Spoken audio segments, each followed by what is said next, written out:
Welcome to the Bridge of Two podcast.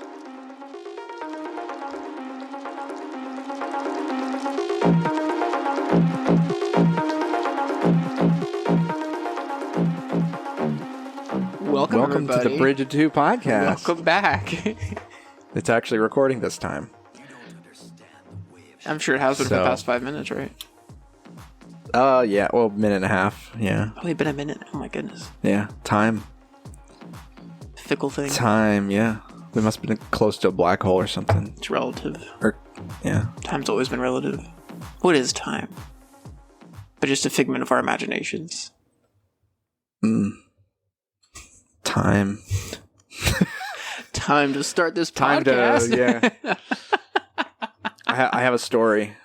You have a story? For our listeners. Not for me. I think this is the story I wanted to tell. I had a story I was thinking about earlier. Okay. This other story may have completely erased that story. So this story is the story of me going to get a banana for a snack.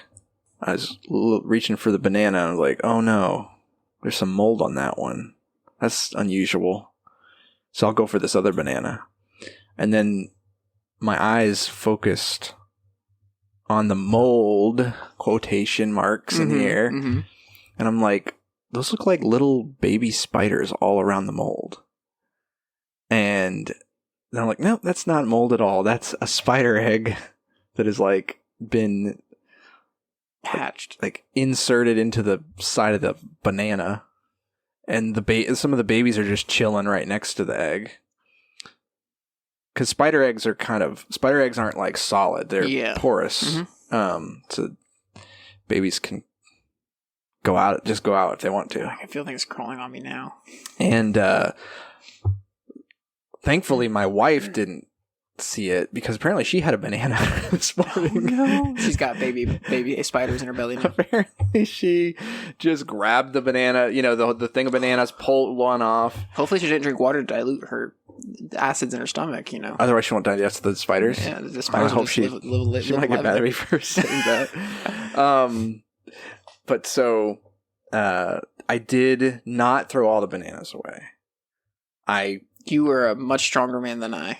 I was like, if I can just, without like this exploding into, because we've had spider egg stuff before and it's not pretty when they go. So I carefully took the bananas out to the trash can outside and just like very gingerly, delicately removed the one banana. And the spiders are just chilling the whole time right by the egg, you know, just not moving at all. So I don't know if they were okay or not. I didn't check on them. I didn't try to make them move to make sure they were okay.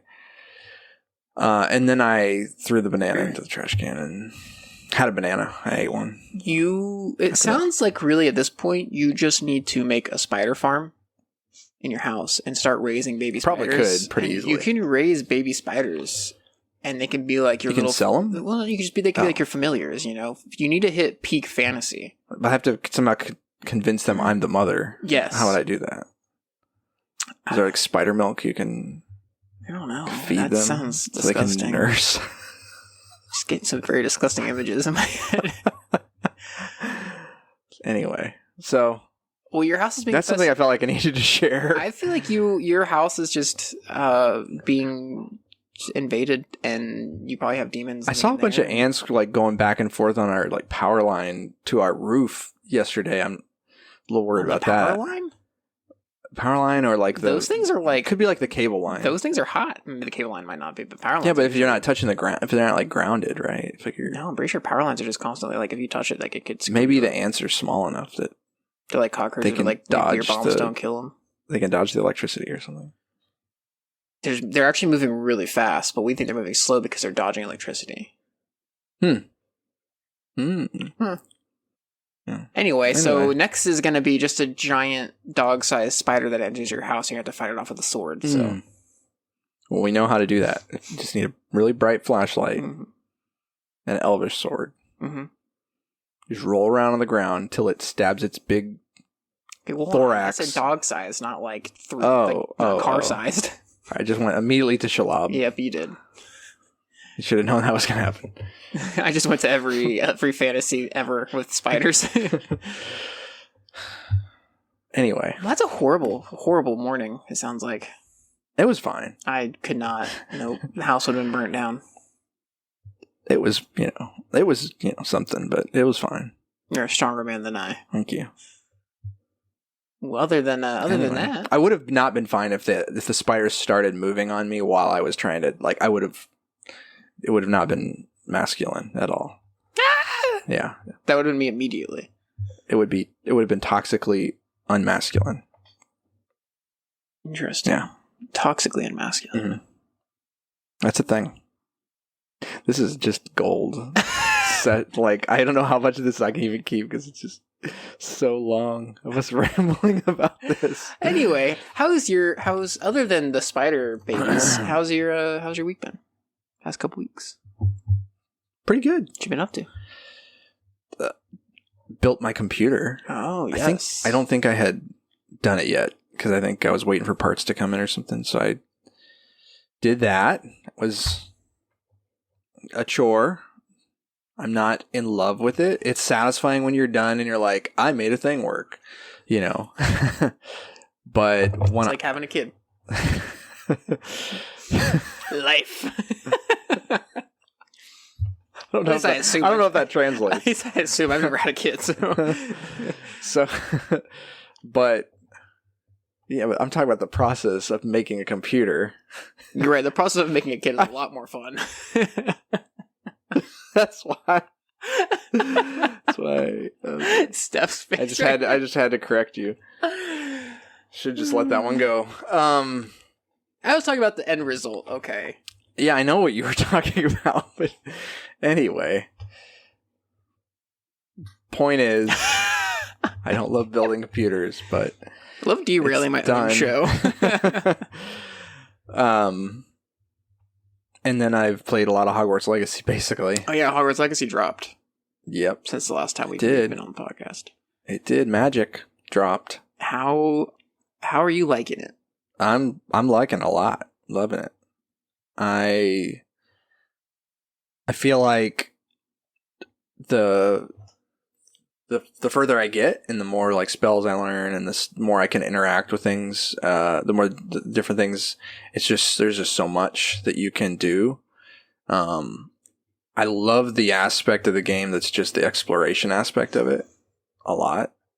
It's really fun exploring the castle. There's so many little Easter eggs in there. And then beyond that, like there's tons of little, puzzle search stuff. I figured out I've been ignoring you've seen like the ones with the little question marks where you can spin them. Mm-hmm. I ignored them because I kind of I tried to figure it out once and I was like, I don't know what this means. So I just basically ignored them for a while. And then I was playing and Aaron was watching me and I was like, what do you think's going on here? And then we kind of figured it out and we figured the first one out whenever I tried the door and it opened, I was like, oh my word, we're geniuses. We're geniuses. And now every single one is obviously it's like once you figure out the one thing, it's pretty easy to figure out. It took me, but it's still fun. It took me like 5 minutes to play. It took me a bit to figure it out, but once I did, it's just they're all easy now. Same with maybe to a lesser extent, but same with like the moth mirror things. Yeah, how you I won't spoil the thing with that. Excuse me. But yeah, I've been enjoying the puzzles a lot. I've been playing it as well. I did not build a new computer for it. Apparently, I didn't need to. I don't know. Well, your computer is a more recent build than mine. I think I had a better graphics card than you did. You probably did. You probably still do. But yeah, and mine's a little bit more. Mine was at least updated. My buddy. What's your graphics card? I don't remember. I honestly I don't really know my specs because I didn't build my computer. Right. Because my buddy Ian did it for Shout out. Gift. Shout out to Ian Smith. Oh, last name. You're gonna hear his name. He's in video game production school, so he's gonna be popular. He's gonna be the next Hideo Kojima. Shout out. Okay. Do you know who Hideo Kojima is? Yeah, he made all the Metal Gear games, right? I'm glad you know that. Yeah. And Death Stranding. And Death Stranding. Sci-fi UPS. Is how I've heard it referenced. Yeah, I've watched some gameplay videos of that game. He was committed to the vision. It's a Hideo Kojima game. Yeah. But I really enjoy the puzzles, and today was the one day that I've like fully sat down and just did a lot, mostly exploring. Uh-huh. Went on the round on the broom and just running around, just killing monsters and done some Merlin trial stuff. Did some Merlin trial stuff. Those are fun too. All throw the leaves. Mm-hmm. Love it.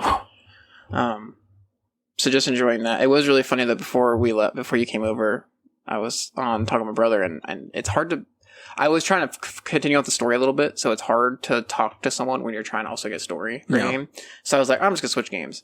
So I started playing Elden Ring, and I get off, and Steph goes, "You having fun playing Hogwarts?" And I was like, "Oh, that wasn't Hogwarts." She's like, "What is it?" I was like, "Elden Ring." She's like, "Oh, I thought you were playing Hogwarts Legacy still." I was like, "Oh, they're the same game." Have you seen that? You sent me the thing where though it told me Hogwarts Legacy is going to be this hard or something. Yes, that's what I was thinking. Where someone walks in like a mist door and all of a sudden ends up in a boss room in Elden Rings. I didn't realize this game was this hard. Yeah, it was like it looks like a wizard is fighting him, or he looks like a wizard. The character build or whatever. Do you feel like a wizard playing it?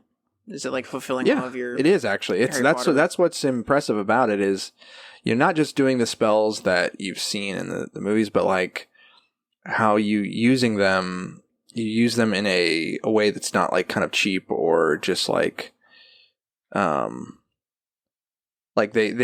set it up so that you have to use certain spells for certain obstacles or in like a fight. Like if you're fighting someone and they have, which is straight out of Lego Harry Potter, but the color of the spell, they have like certain like red color. If they have their shield up, then and it's red, then you got to use a spell that's coded red to break that. But have you messed with any of the Unforgivable? Not yet. I haven't gotten that far in the game. I unlocked the Dark Arts one, but I haven't gone into it yet. But I found that you can unlock I know how to unlock the spells. Okay. Like in base game. Mm-hmm. I just haven't gotten that far. I think it's actually part of the main story to an extent. Okay. I just haven't gotten that far. I do really like the gameplay in general. The combat is really fun, like using the wand and the spells. I really like it's just really satisfying using Expelliarmus, watching their weapon fly away, and then being able to use your ancient magic to fling it back at them. Oh yeah.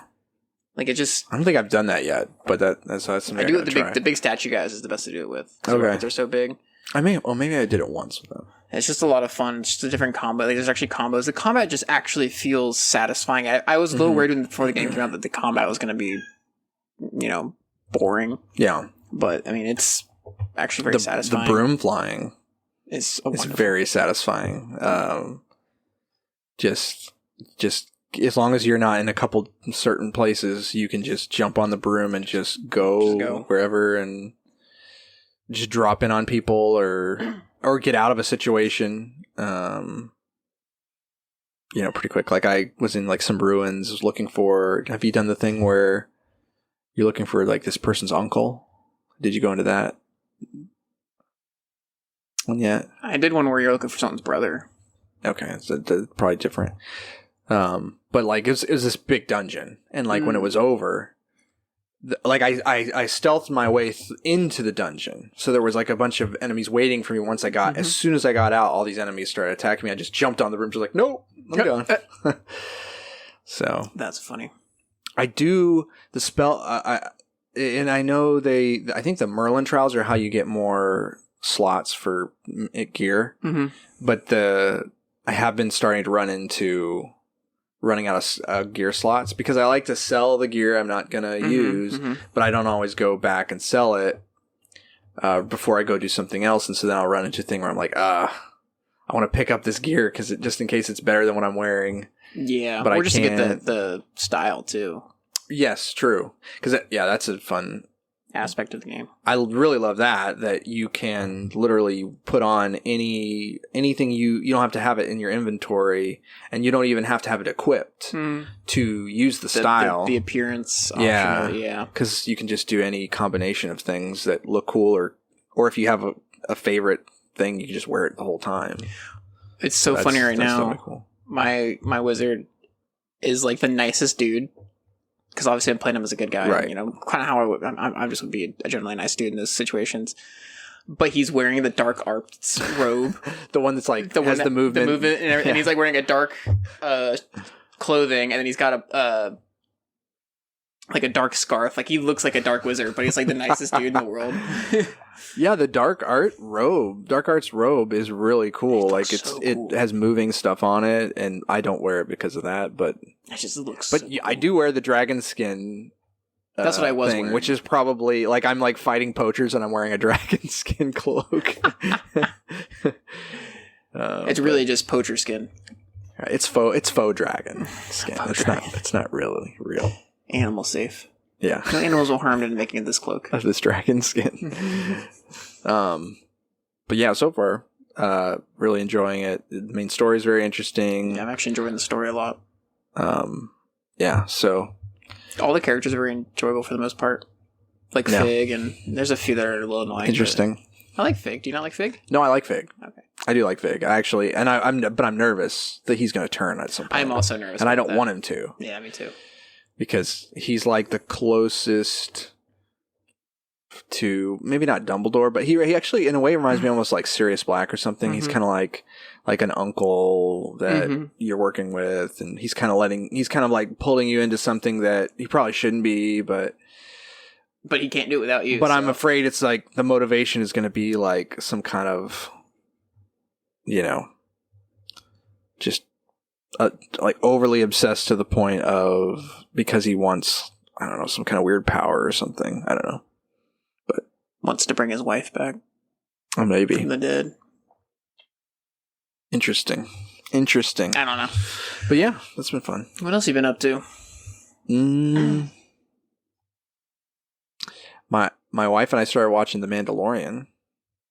Because she's never seen, so she's seen season 2, but she hasn't seen season 1. Really? Have you seen all of it? Yeah. Okay, good. I got her to watch season 2 with me. I don't know how. I think I just had it on and she just kind of got into it. But she never watched season 1. So because season 3 is about to drop. It's dropping real soon. We're going to watch that. And we just watched the first episode. Nice. The other night. And I just love that first episode so much. It's like his first opening line. That's a good show. I can bring in warm. I can bring in cold.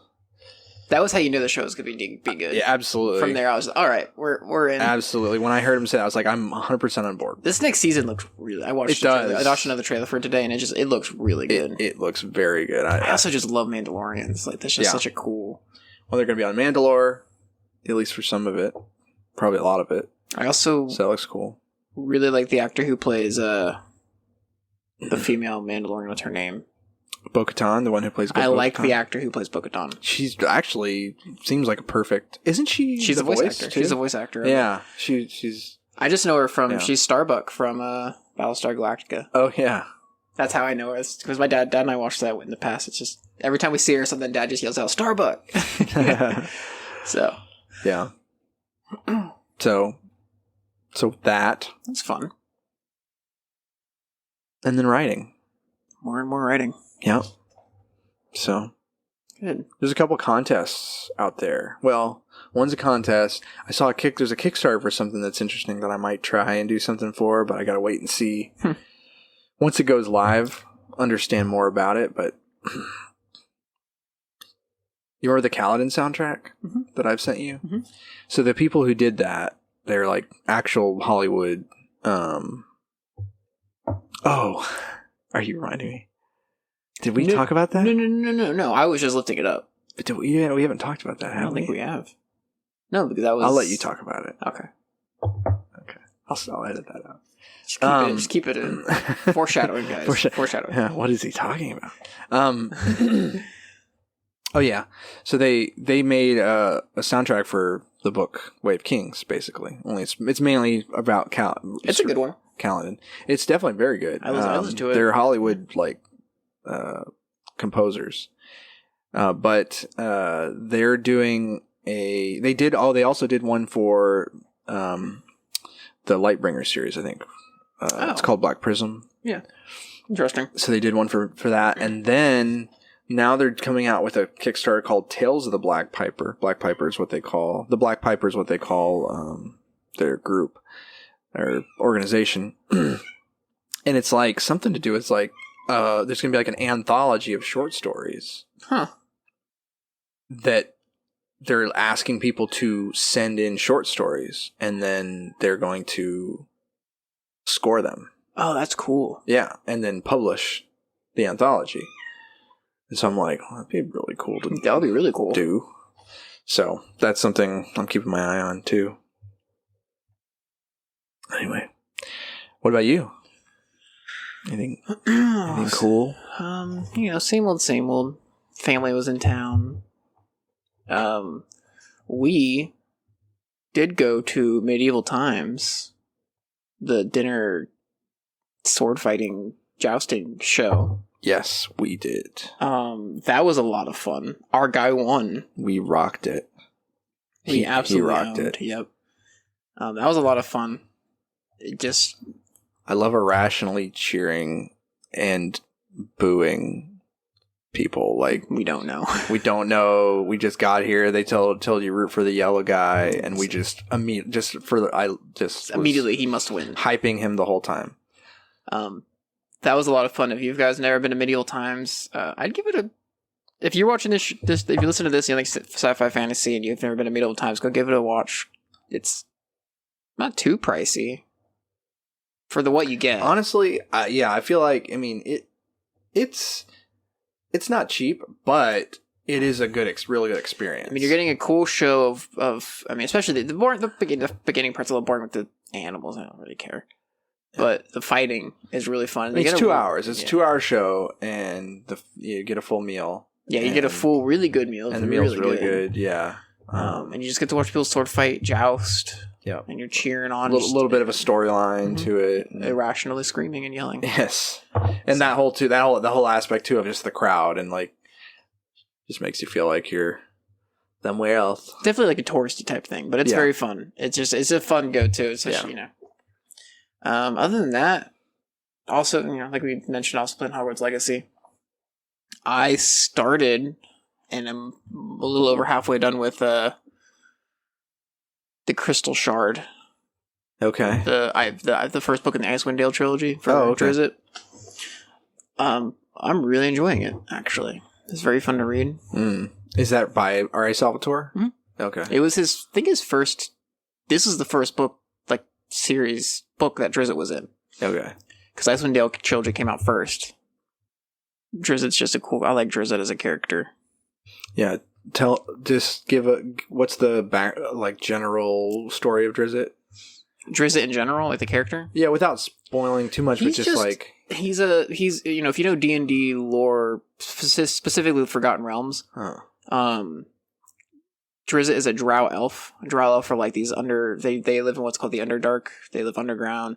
They're like a dark elf type, but they're considered very evil. They worship like this spider queen. And they don't like anybody else. They don't like any of their elves. They actually tend to go up to the surface and kill other elves. Well, Drizzt was born into a family. Basically was somehow had morals and a heart and a conscience and was like, I don't like this. And ended up making his way to the surface. And he's basically just lives on the surface. But part of his character is the fact that he's like, at least as of right now, I'm sure maybe later on, he's like 30 books. I'm sure later on it changes. But like, as of right now, especially in Icewind Dale, no one likes him. I mean, he's a drow elf. Everybody knows that they're untrustworthy, blah, blah, blah, blah. And so that's why he's up in Icewind Dale. Okay. Is that he's just basically shunned by everybody, but he can find some sort of solace in Icewind Dale. And he's made a few friends. Like he's made a friend with a dwarf. And then he makes a couple other friends throughout this book. But he's also just this like super cool elf who uses scimitars and has a pet panther, basically, that he can summon, named Guinevere. And he's like really good at combat and stealth and all that, so he's just a cool character. Then you have the other characters, the dwarf Bruiner, and then Wolfgar is a barbarian. And so, what So what class would he be? A fighter class? Or if he was... Drizzt, I think he's technically a ranger. Ranger? They even call him a ranger in the book. Okay. And he follows like a ranger god, I guess. Makes sense having the companion too, animal companion kind of. I think he basically falls under animal companion ranger. Oh. Or animal friendship ranger, which is called. I mean, you could also technically see him as like a rogue, but he's not, but his morals don't fall under rogue. Mm. He's definitely more of like a nature. He's just got some proficiencies there, maybe. Yeah, stealth proficiencies. Yeah. Daggers and all that. But he technically would fall under, right, he is a ranger. Okay. They even say it in the book. Wolfgar is like a barbarian who would be like a barbarian. More of like, maybe, his character is more like a fighter. Mm.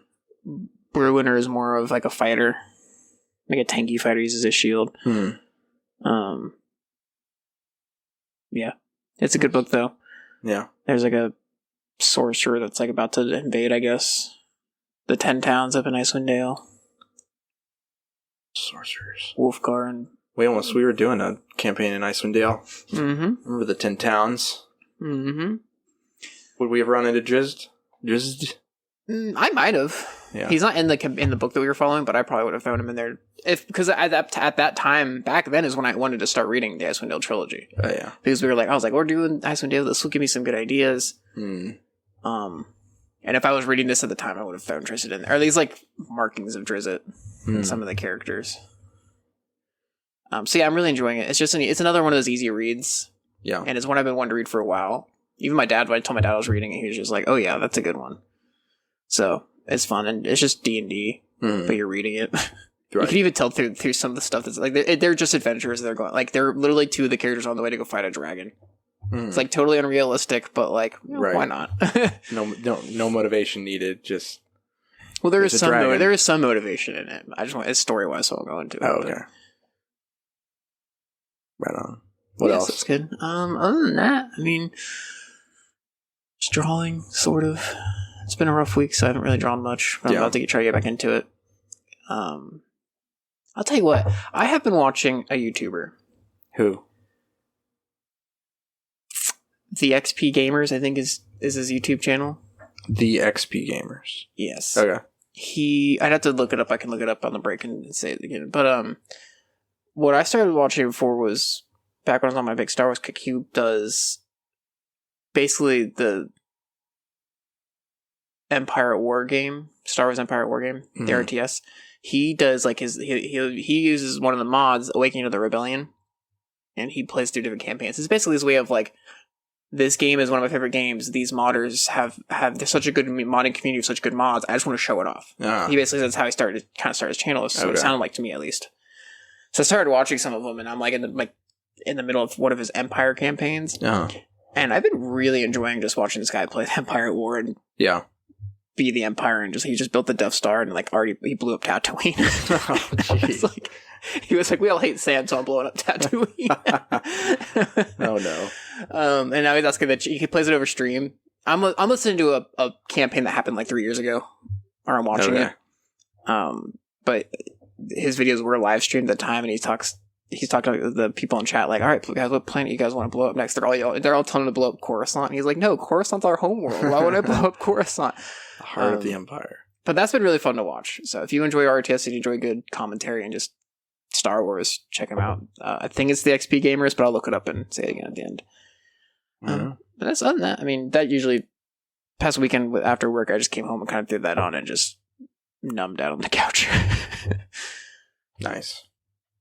That's about it though for me, you know.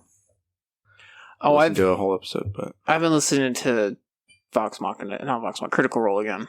Oh, okay. Current season or no, I'm listening back to the first season. Oh, okay. I've decided that I'm never going to stay current with them because their episodes are 3 hours long, 4 hours long, and they're weekly. Yeah, and so I'm convinced that I'm just not going to. So I'm just like, you know what? I'll just go back to the first season. I can't imagine doing that for they've been doing that for years. That's their full-time job at this point. I know they've made so much money doing that, dude. I mean, on top of their voice actors, they do other stuff, but yeah. But so I've been listening. So I just went back to the season 1 and just listen where I was at, and I'm just slowly going through it. Like I'll probably after the next couple episodes, I'll probably take a break and listen to something else again. You know, I'm not like going through it fast. Yeah, but It's enjoyable. I like to put it on when I draw. Something to listen to while I draw. Yeah. Nice. That's it. That's it. Well, should we go have a snack break? A little snack break. I got some snacks for us to try. I'm intrigued. Because I forgot the drinks at home. So I grabbed some obscure things to try. Kind of obscure. They're obscure to me, at least. I've never heard of them. I don't even know what they are. I'm hoping you've never heard of them. So yeah, we'll be back, and then we're going to talk about Tales of the Jedi, the little mini series. It's kind of done by Filoni with the Clone Wars kind of art style, and covers some Ahsoka episodes and some Dooku episodes, which we'll probably focus more on. But come back and you will hear our thoughts. And if you haven't watched it yet, go watch it. It'll only take you like an hour to watch. They're the like whole 10, thing. 15-minute episodes. Yeah, they're great though. They're really good. All right, see ya. We'll be back Soon. Swole Patrol. All right, we got some snacks. Snack attack time. Again. I told you we'd be back soon. See, I did it for you. So I forgot the drinks, and so I pulled into the gas station, the WaWa. So it was, At the convenience store gas station. It's a fancy gas station. The fanciest of gas stations. And I saw this thing called Irish potatoes that caught my eye, and I was like, maybe we could try that. And they kind of look like potatoes. Let's see, it's called... But they've got like cinnamon. Yeah, Irish potatoes. Tell us about it. It's a Philadelphia tradition for over 100 years. Whoa. Made in the USA by Orion's Irish Potatoes. Philadelphia tradition. And then on the other side it says a coconut cream center rolled in cinnamon. Coconut cream. I didn't know coconuts had cream. And then we got, I've never tried them, but apparently Jeremiah has, protein chips. These are called Wild E. Well, I'm pretty sure that's how you pronounce it. Wild E, because it has an E on the end. Wild E. And they have 13 grams of protein, and they have real ingredients. Okay. Just like that original ski had real ingredients, that soda we had. It's literally made out of antibiotic-free chicken breast. That's why it's so much money. Yeah. There's chicken breast, egg whites, chicken bone broth. Oh yeah, these are buffalo style. And then we got the thing that Hannibal Lecter ate with the guy's liver. Fava beans. I don't know that reference. That's a quote. Ate his liver with some fava beans. I'm lost in this one. It's okay. It's because you've not been traumatized by that movie. Yeah. Silence of the Lambs. So yeah, they're called broad beans, and they have plant-based protein and fiber. So we're getting both worlds here. We're getting the chicken protein. We're getting the plant-based protein and fiber. We're like Donald Trump donating to both parties, and we're getting the potatoes. So these are the third party. And this is 100% satisfaction. Satisfaction. Did I say that right? Satisfaction. So satisfaction. I think it's Snatisfaction. That's what it says. Well, not exactly, but close enough. It's trying to say satisfaction in a fun way.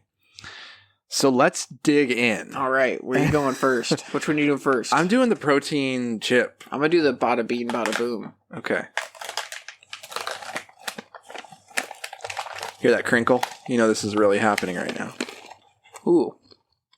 They're a sweet, what is it called? Sweet sriracha. Okay, hold up. That's actually really good. Chickeny. And buffalo. Whoa. Some things when they say they're buffalo, it's just like the flavor of buffalo, but these are actually a little spicy.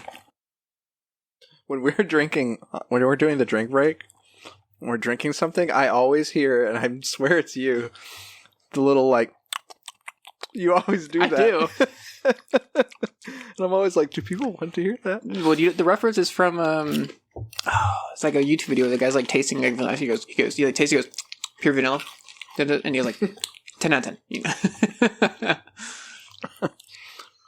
Well, I gotta say the bada bean, bada boom, 10 out of 10. Would eat again. I like the chips. The chicken chips. Protein chips. Just not a fan of the chips. It tastes like I'm eating a chicken wing, but it's like too light. Tastes just right to me. Let's see what these... I want to try your thing.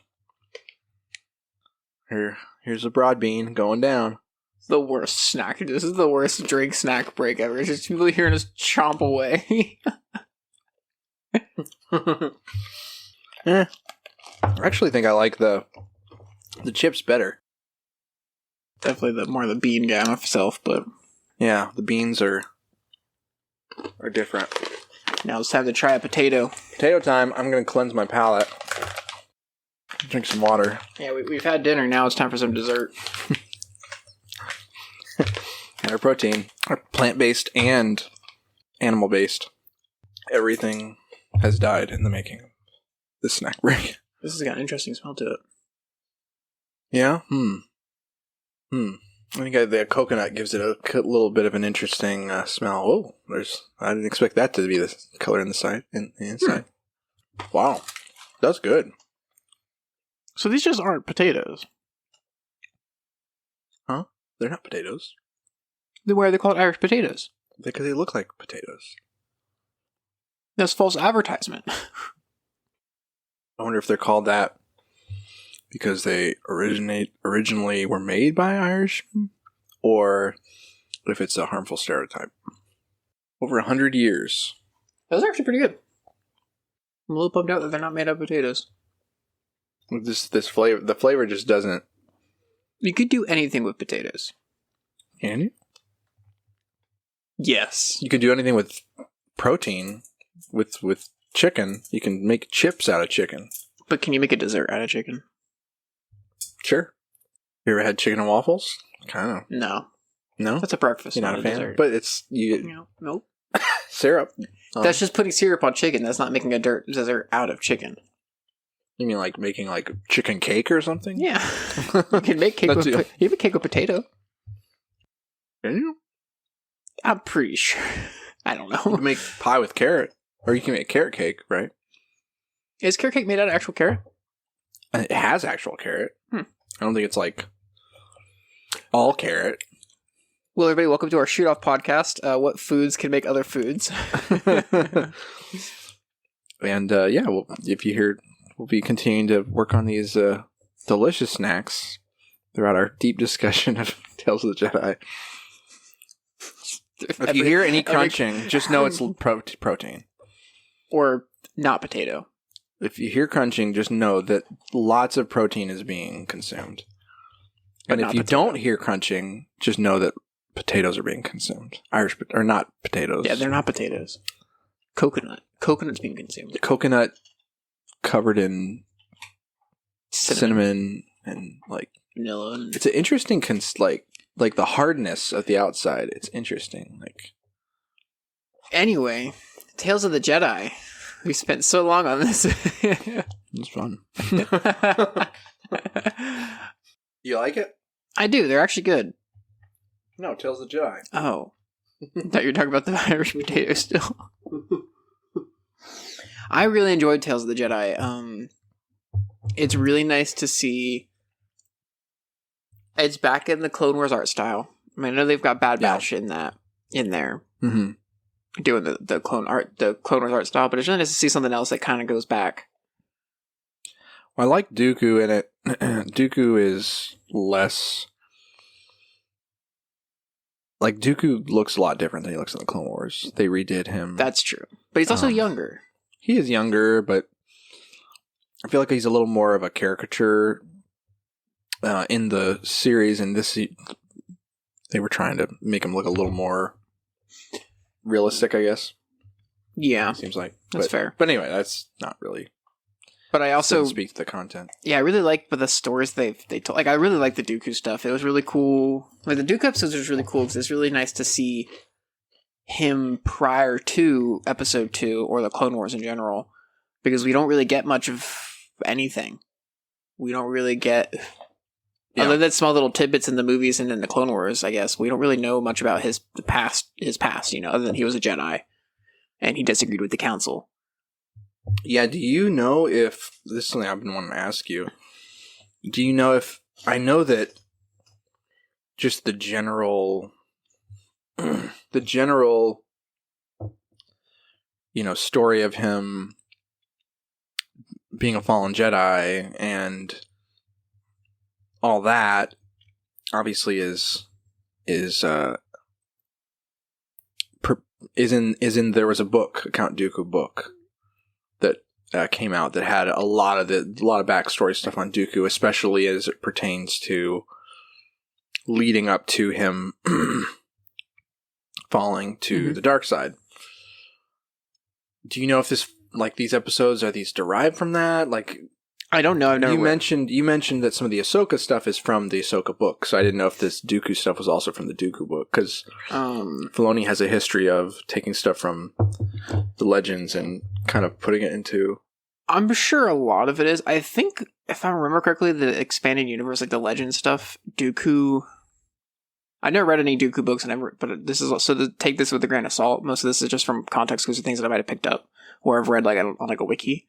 But I'm pretty sure Dooku actually left the Jedi Order before he became Palpatine's apprentice. I think Dooku was already very disenfranchised with the Jedi Order because they were basically doing the whims of the Republic. Are you saying that the way it's portrayed in the show is maybe a little different? Because he's still a Jedi up until that last bit, right? With Yaddle? Yeah, it really portrays, it definitely seems to imply that he was kind of a double agent for a while, and then... Yeah, from what I knew of that was kind of like his big crossing over the no coming back kind of thing was when he killed Yaddle.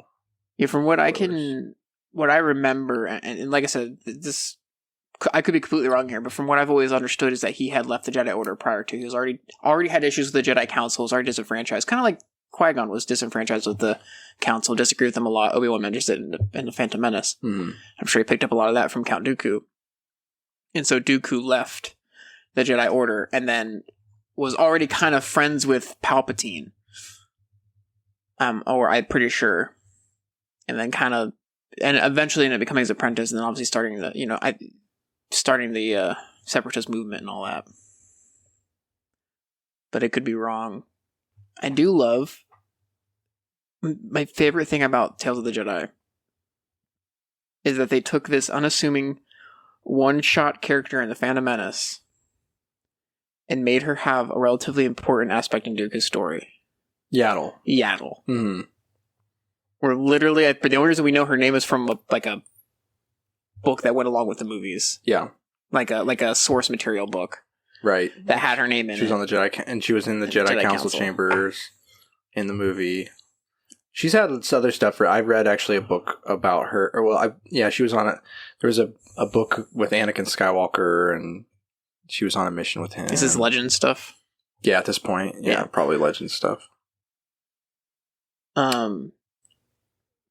But yeah, I like how they portrayed Dooku in this, where once again he's just very disenfranchised with the council and with how things are run. I really liked that first episode with him and Qui-Gon on that planet. That was just very interesting, and you could see that Dooku was almost losing it there, falling into the dark he was definitely side a little bit there. Oh right, yeah, he definitely seemed already like.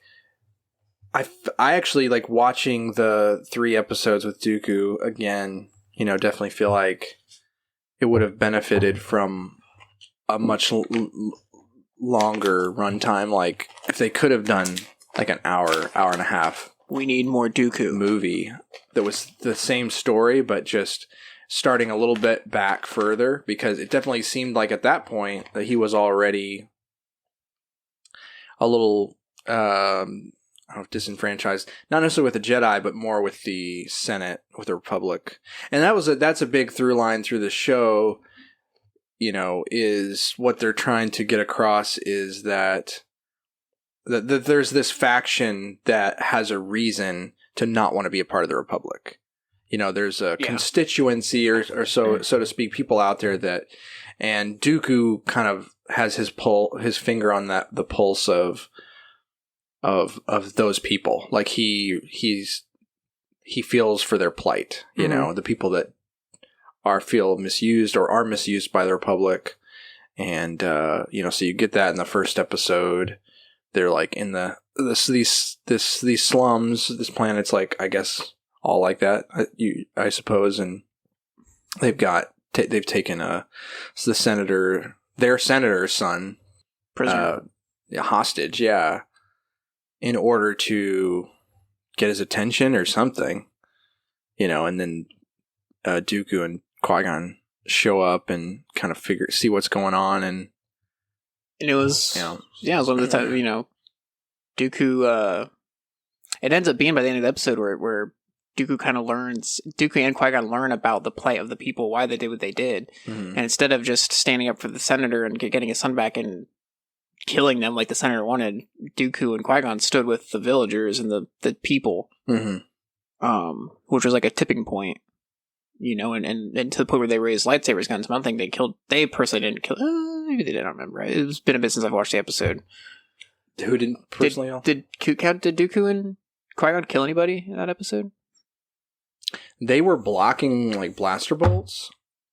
I can't remember. They were blocking blaster bolts. I can't remember if they were. I don't think anybody died actually at all in that whole thing. Like some people got hit by blaster bolts, but they didn't seem to. Like some of the people that got shot got up later. So I don't think anyone died, but that was kind of the line he was about to cross when he was about to kill the senator. That's right. But it was a cool episode too, because it also showed that not everyone in the Republic were good people. You know, this is the senator of the Republic for this planet, and he's let his entire planet just go to crap. I mean, that's why they took the son, is because they've been led into poverty, and the senator don't do anything to help them, and so they, you know, and he still wants to continue, and he just wants the Jedi to do the bidding of the Republic, which they've always done, which any other Jedi probably would have just done the bidding, just taken the son and left. Right. But instead, Dooku and in turn Qui-Gon, with him being his apprentice, you know, stood their ground and said, you know, basically fought for what was right, you know, in that moment. You know, it was one of those times that you see, like, well, the Republic wasn't perfect. The Republic wasn't always the good guy. Right. You know, not necessarily that I think the Republic would have stood with that, but, I mean, he was a senator, so who knows? Right. It does look like the search for a senator's son so like I'm looking on the wiki for Dooku, and there's a book called Justice that's about Dooku, and that's a main part of the book. Maybe the whole book is about this senator's son that was kidnapped, and then that's kind of, I think that's the book. I think the show is kind of showing you kind of where all that culminates. So that's interesting. I might have to check that book out. So it might. I have a feeling that, especially since the Ahsoka episodes are taken from the book, that he probably took stuff from either some Dooku books and kind of was bringing that into the canon, kind of. The Ahsoka episodes were taken from the book. The Mandalorian stuff with Ahsoka was taken from the Ahsoka book to an extent. Oh, okay. You don't know about the training. No, the training thing I think is just something that to help with that end of season 7. Okay. But like the fight with Maul, I think that was initially going to be a thing in Clone Wars. And then when Clone Wars got kind of shut down, the person who wrote the Ahsoka book basically added it in there to try to continue Ahsoka's story, was Ahsoka fighting. The book starts their fighting Maul. Now obviously things changed, are very different there, where technically Order 66 happens when they're still on Mandalore. Yeah. And I'm pretty sure Ahsoka in that book kills Maul. Oh, really? I don't remember they kill her, let him go. It's been a while since I've read it. Yeah. But, you know, like Rex and all them are still on planet. And they basically fake Ahsoka's death on planet. Okay. Like, Ahsoka's death gets faked on Mandalore. Okay. From what I remember. Very different, because in the show, they had to wrap up they had to do the whole Order 66 chip arc and kind of deal with that. Well, I love seeing Dooku. So you got that episode, So you kind of there's the problem he has with the Republic, seeing the Republic's being kind of misusing people or whatever, and then the next episode, he's on a mission with Mace Windu, which is also interesting because Mace Windu at this time is not a Jedi Master, or he's not on the Council. At least maybe he's a Jedi Master. I'm not sure, but he's not on the Council yet. They're going on a mission together, and it sets up Mace Windu as the one who is going to like stick very closely to what he knows their protocols are, whereas Dooku is Dooku's very curious about how they're going to investigate a Jedi that was killed. That's right. Yep. And retrieve the body and everything, but Dooku wants to figure out what happened. And Mace Windu just wants to get the body and go. We just need to get and then so they get there. They start talking to this senator, another senator. So back to the whole like it's still showing you the Republic and the people who are running the Republic, how they're corrupt. This senator is like his story doesn't make sense. And Dooku and even Mace Windu is like, he's clearly hiding something. We need to take it back to the Council. But Dooku and him end up going out to where the Jedi was killed, who was a Council member, and Dooku gets a confession out of the guy, and it turns out that there's the guards or whatever, the military or some people in the military are rebels, and they're trying to influence the senator because the senator is misusing them. So once again, they're being misused. The people are being misused. They're like bringing in their planet is being like sold off to the highest bidder, basically, and stuff like that. So then you have Dooku further getting disenfranchised now with the Jedi, because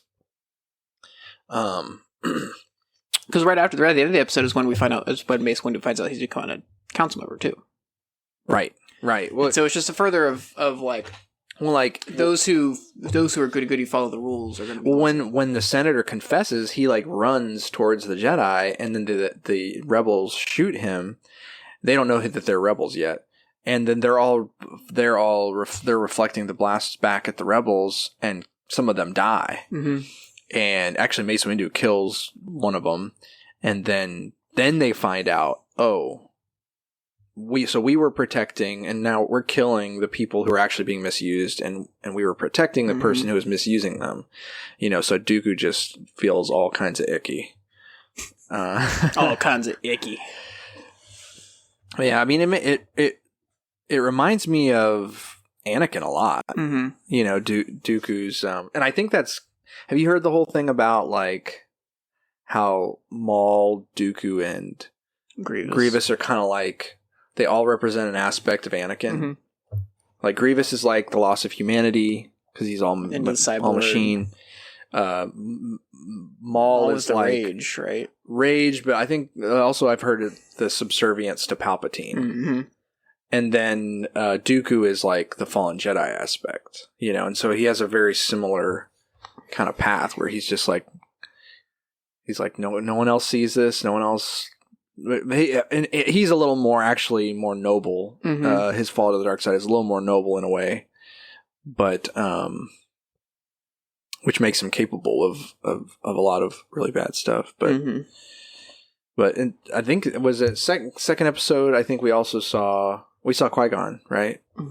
Or was he at the beginning of the third episode? I can't remember. He might have been at the beginning. I think he was the beginning of the third episode. Oh, right. Because they come back at the end of the second episode, and then Mace Windu finds out he's going to be taking the council member's place on the council, and Dooku's like, "Did you know when we're going on this mission?" Yeah.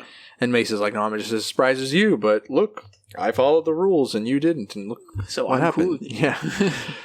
So, yeah. But it was kind of cool to see Mace Windu not be on the council. Yeah. Like a little bit more subservient, because he's technically kind of subservient in a way to Dooku in that episode. Yeah, he kind of was. I don't know, like I'm not sure if if Dooku was a master at that point and Mace wasn't. I mean, what? maybe he was elevated master when he got on the council. Mace.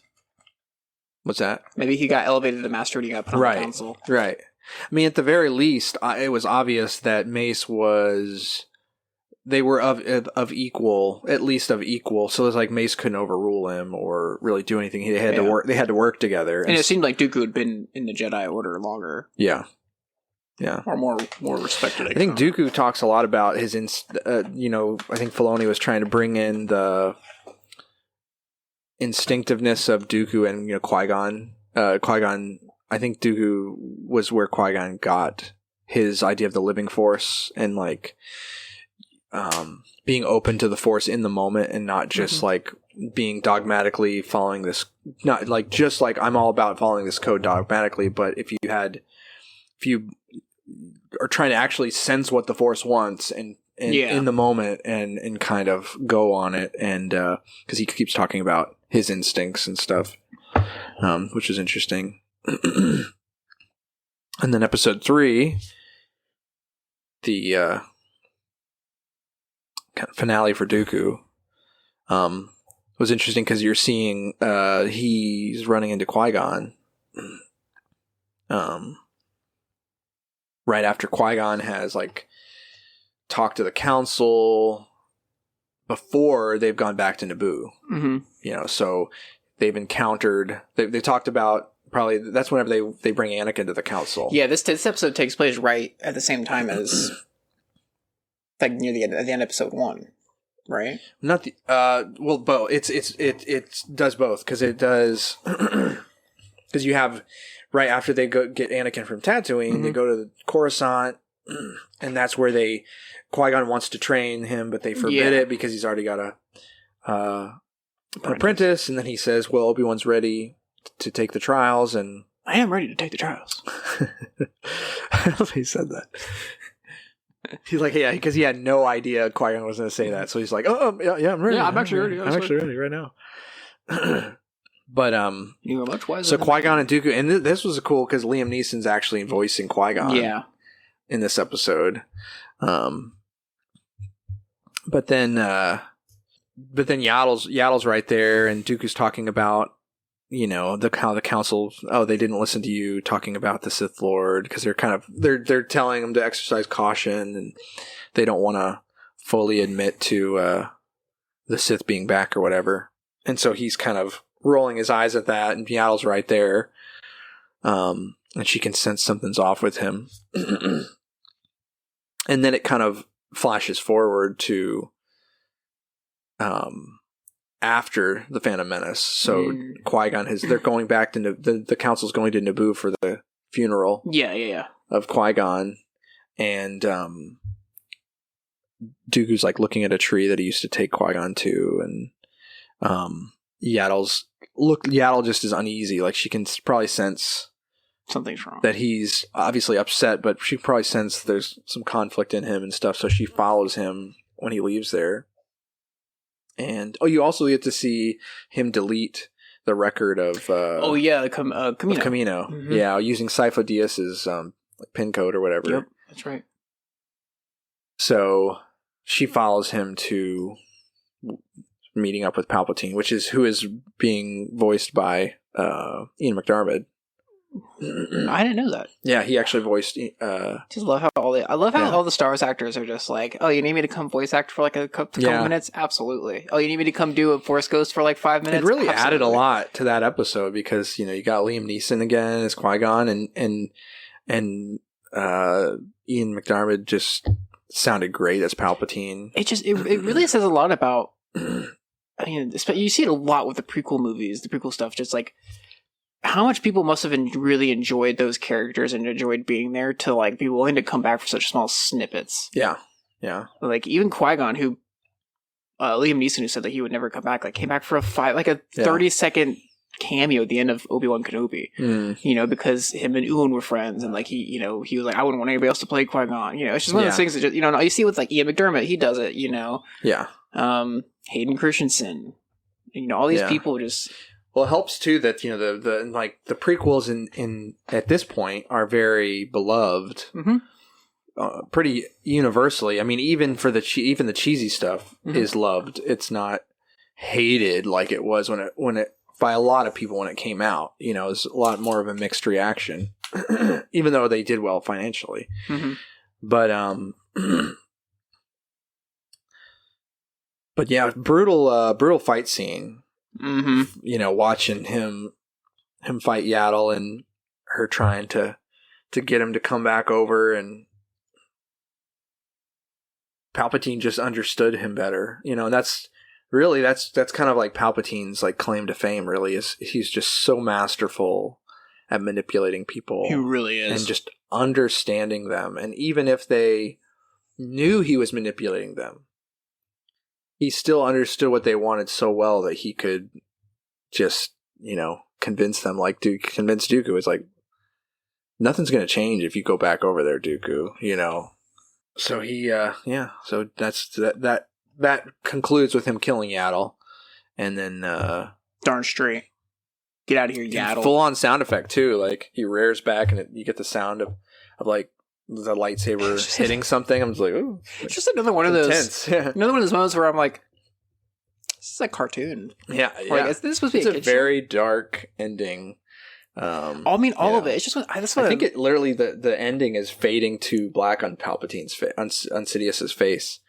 That's what I love so much about like the Tales of the Jedi and the Clone Wars show. It's just like the music is super yeah, that they're kids shows to an extent, but like they touch on such heavy topics, like all of them, and like even throughout these 3 episodes, they're cartoons, but they're touching on pretty heavy subjects. And then with a dark ending that, like, you know what's coming now, you know, the start of the Clone Wars. Yeah. It's wild. Yeah, I really enjoy just, even if I wish they were, it was one of those times where I was watching and I was like, man, I wish these were longer. Yeah. I want more Dooku. I want more Jedi Dooku and him falling out of sync with the Council and with the Jedi Order. Yeah, they basically only had the opportunity to do the very pivotal moments in Dooku's turn. And I wonder if he'll do more of those, more like another Tales of the Jedi. I feel like it was very popular. It wouldn't surprise me if they did. Something about Sifo-Dyas maybe. And I mean, it looked really nice too. Like I feel like the smaller show allowed them probably to have like a better budget for those episodes. Well, their animation has been on point since season 7 of Clone Wars, and then like the Bad Batch, and then now Tales of the Jedi. Like the animation's on point. Yeah, they've been knocking it out of the park. Something that's bugging me on the second episode of Dooku though, Mace Windu, he's all about following the protocols and everything. But he like trained, like his like lightsaber fighting style was like very aggressive, and like it was like you people that use that fighting style were like basically walking the line very close to like using a dark side kind of aggression. I think that is Legends. I don't know if that's canon anymore. Oh, really? That fighting style. But either way, the reason he uses that fighting style is because of the urges with the dark side. It helps him to be able to walk, not walk that line, basically. I guess that's kind of where that characterization of him as following the protocols all the time, it made me think, like, is that really who Mace Windu would have been? Would he have been the just like by the book guy the whole time, or he wouldn't have been the kind of the guy that would be edging a little closer to the line? See, that's true though, because you're right. Because even if you compare this Mace Windu to the one in Episode 3 when he's fighting, yeah, I mean, he straight up was going to kill. Yeah, completely different. Which I mean, understandably, but still against the Jedi. I mean, Anakin's not wrong in that scene where he's just like, no, he should stand trial. Yeah, he's not wrong. Well, Mace goes full on. Ends justify the means in that moment. Which, he's too dangerous. Ultimately, he was also right, but right. So that was one of my only gripes is I just felt like because they're trying to contrast, between Dooku following the book, going by the book, that Mace Windu felt a little bit out of character with that, but I feel like his portrayal was a lot out of character, but I still feel like Dooku would follow. I mean, Mace Windu would follow the book. Yeah, I think he would. He would still be like, let's just get the Jedi and get out of here, and not necessarily worry about this other stuff. Yeah. Perhaps. He just sometimes doesn't. I think on certain aspects he wouldn't follow. Like obviously the episode 3 with Palpatine, he wouldn't follow. He would definitely not be following that. Yeah. I don't know. Yeah, I really like the Dooku stuff. It's nice seeing Qui-Gon, young Qui-Gon. Yep. Very good. The Ahsoka stuff was good too. The first episode was... That first episode with Ahsoka was interesting, I guess. I don't know. It's just... Yeah, not much happens, but... And it was interesting. Like, I did kind of... She's very powerful in the Force, you know.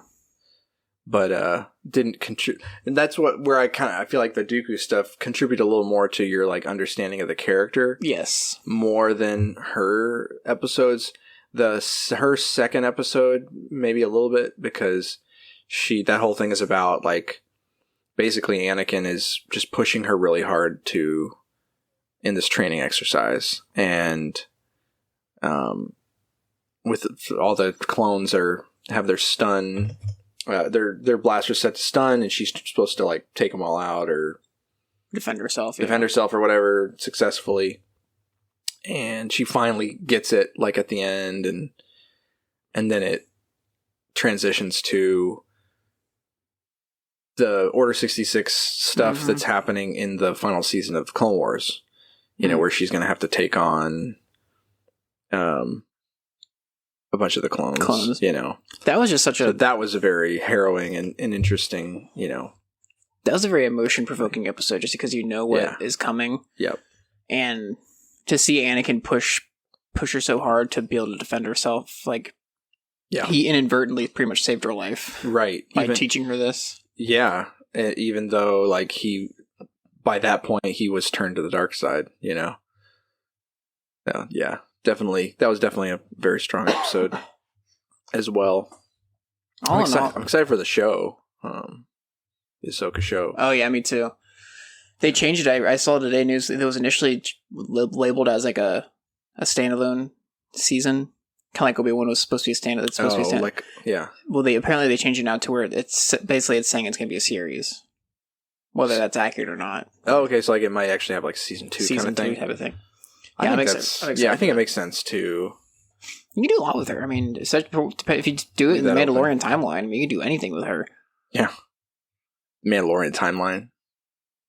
You know that theory, you mean? Sure. I mean, I would love that theory to be true, even though it's not. But yeah, if you haven't watched Tales of the Jedi, go give it a watch. It's definitely, once again, it's just, Dave Filoni just knocking it out of the park with some Star Wars stuff. I mean, that man definitely quality. That man continues to prove why he is the master right now. Give him a movie budget and watch the crowds flock to the theaters.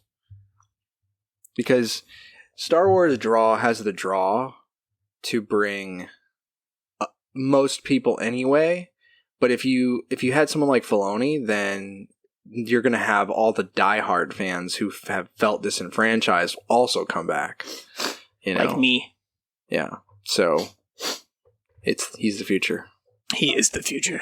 He was the apprentice. Now he is the master. That's right. Well, this has been a good podcast. This has been a good podcast. That's not what it's called. You say it. This has been a Bridge of Two podcast. A far, far away bridge.